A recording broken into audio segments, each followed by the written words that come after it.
Chainsaw Man's titular protagonist, Chainsaw Man, or should I say Denji, is one of my favourite MCs of recent times, and his story across part 1 of Chainsaw Man is downright incredible, and so that is what we shall discuss today.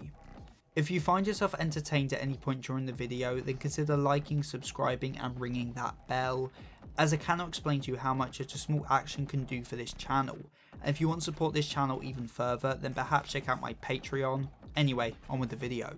Denji is relatable. Hot take, I know. He is a horny teenage boy whose sole goal for much of part 1 was getting laid.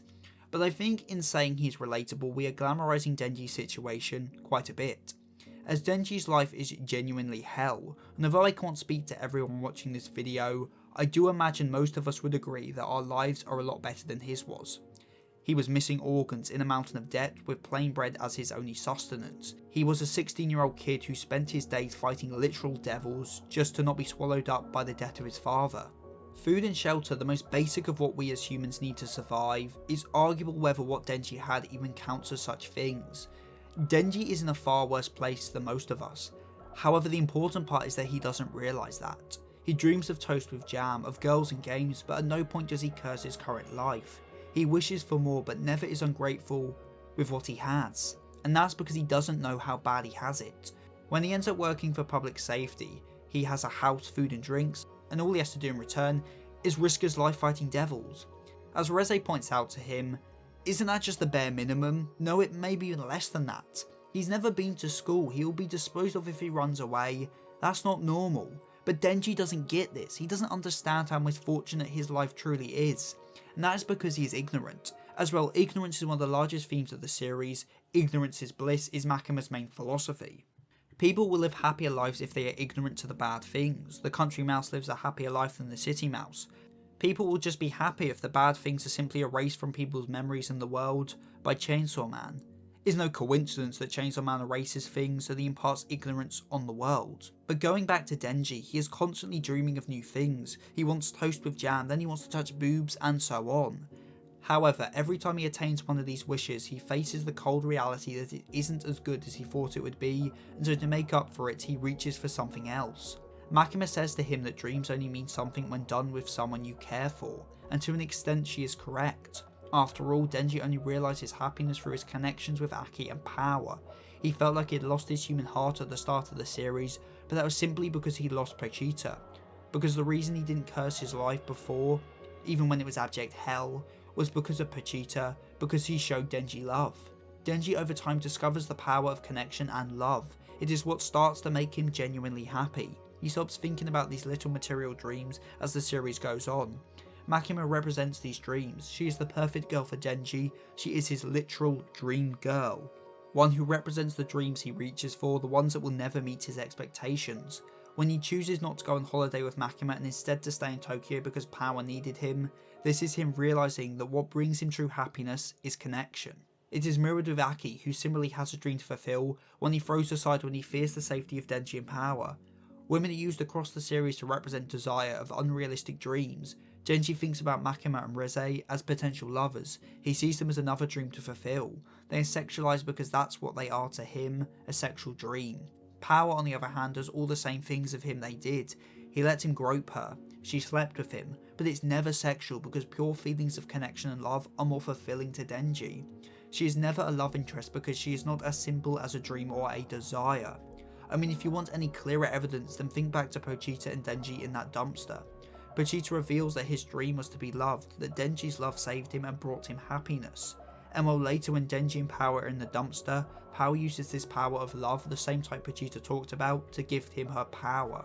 When he first jumped out of that dumpster, it was thanks to Pochita's love, and the second time was due to Power's, because love and connection is true power. This love and connection quite literally is what gave him the power to keep fighting.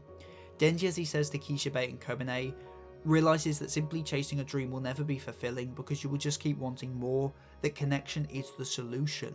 And while connection is something that goes two ways, something that is directly opposed to the one-way direction of control.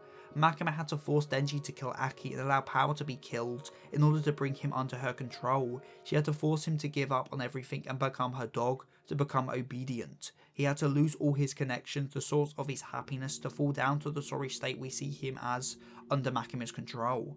Yet, as already said, it's the connection of power that brings him enough power to keep fighting, because connection and understanding are true power, which is why Makima loses to Denji. She only ever cared about Chainsaw Man, not Denji, and as such she was thwarted by Denji because she never gave him any thought at all. After all, she was just a fan. She idolised Chainsaw Man in the same way Denji idolised jam on toast or boobs. They were unsatisfying to him when he attained them, which was reflected by how Makima is disappointed with Denji. She says he isn't acting how Chainsaw Man should. Like him, her dream when attained is nothing like she imagined. Makima wanted to create a world of peace, one where all little blights and blemishes would be erased, but such a world is one devoid of meaning. Denji asks her if in her world there would be bad movies, and she says no, and that shows clear as day how little she really understands. The only reason that movie the two of them watched meant so much was because of the 9 bad movies they saw first. If everything is great, then nothing is. Life is up and down, it is highs and lows, it is the lows that make the highs worth something. Makima though doesn't understand this. She's just chasing a dream world she envisions, brought about by the person of her admiration, Chainsaw Man. She just got swept up in a dream, and if she did succeed, all she would have found was more disappointment, which is why Denji killing her was in a way the kindest thing he could do, because she died as a dreamer, without having the bitter feeling of achieving a world that is not a single bit as shining as she thought it would be. Makima is reborn as Nayuta and given a connection, not a one-sided control, but a two-sided connection. Makima just admired Chainsaw Man, dreamed of creating a new world alongside him, but as Denji discovers through Aki and Power, connection brings true happiness. The kind of happiness Denji is now giving to Nayuta. Denji's arc then over the course of part 1 is coming to attain happiness and coming to understand that it is not dreams that bring happiness, but connection.